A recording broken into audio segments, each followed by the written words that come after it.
All right, today we're diving into something truly fascinating. It's this mysterious text called the Spore Register. And it's all about a simple but totally mind-bending question. What happens when the world we think is silent suddenly starts talking back? So let's just start with this idea. Picture a forest, one that grew out of a total catastrophe, and now, somehow, it's starting to speak. It's developing a language. And you're a lone scientist, and you're the only one who can hear it. This is the incredible world of a woman named SednaOlk, and that's exactly where our story kicks off. So our whole story really revolves around this scientist, SednaOlk. For more than 10 years, she's been a cartographer, but not of land or maps. She maps sound. She's been mapping the strange acoustic signals coming from a forest that, by all rights, shouldn't even be there.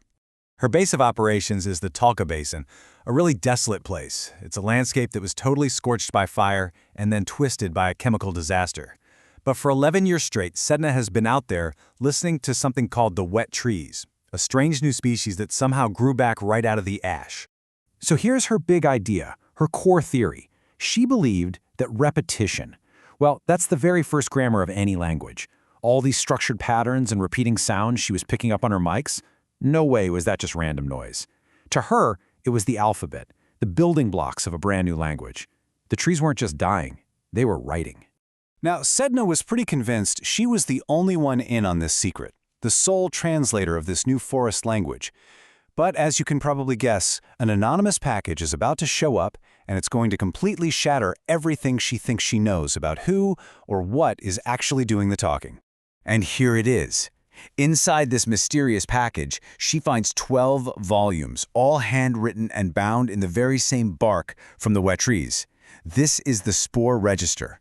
And what's inside reveals a conversation that's happening on a scale that Sedna could have never, ever imagined. So it turns out Sedna was right about one thing. There was a language. But she was totally wrong about who the speaker was. The register just blows the whole thing wide open and poses this much deeper question, completely reframing the mystery. And here it is. This is the first huge bombshell from the register. It says the tree wasn't the one speaking. The tree was just the phone. I mean, think about that. The sounds Sedna was recording, they were totally real. But the trees themselves were just instruments. They were like telephone wires, carrying a message from somewhere else entirely. Okay, so if the trees are just phones, then who is on the other end of the line, right?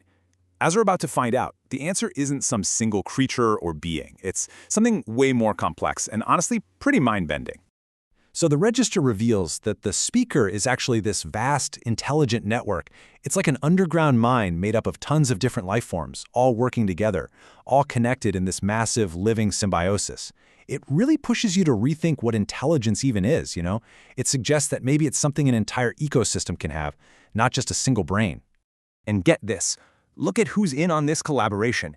It's incredible. You've got these mycorrhizal fungi, those massive underground networks that connect tree roots in our own world. Well, here, they're the composers. They're writing the music. The wet trees are the amplifiers, just blasting the signal out. You've got courier beetles zipping around like little mobile data packets. Bacteria are the hard drives, the memory libraries. They even turned the toxic mercury in the water into part of their vocabulary.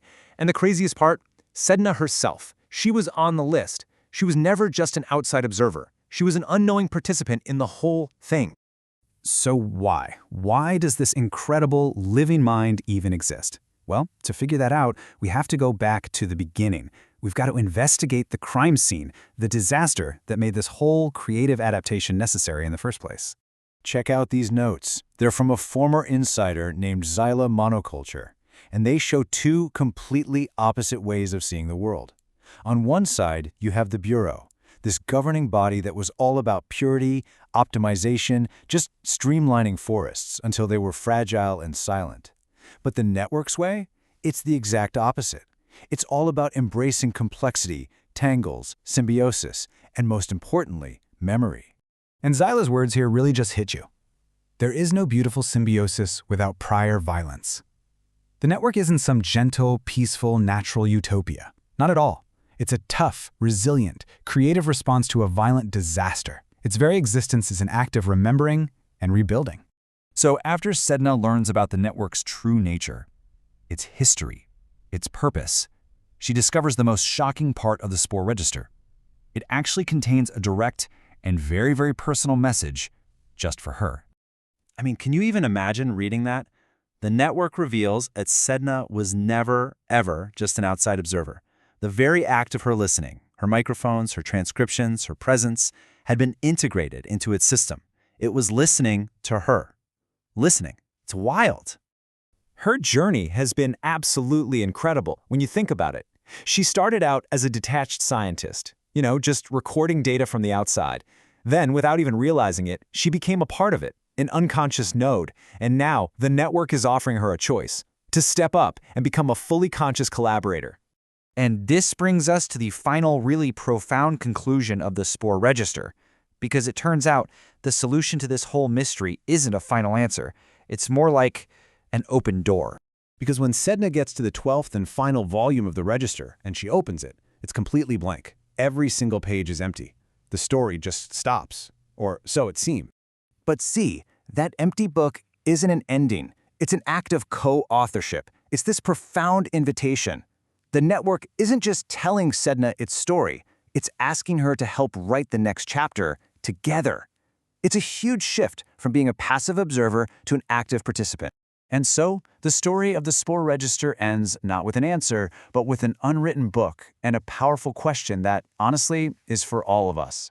If a living world asked you to help co-author its future, if you discovered you were part of this much larger conversation, and you were handed the pen, what story would you tell?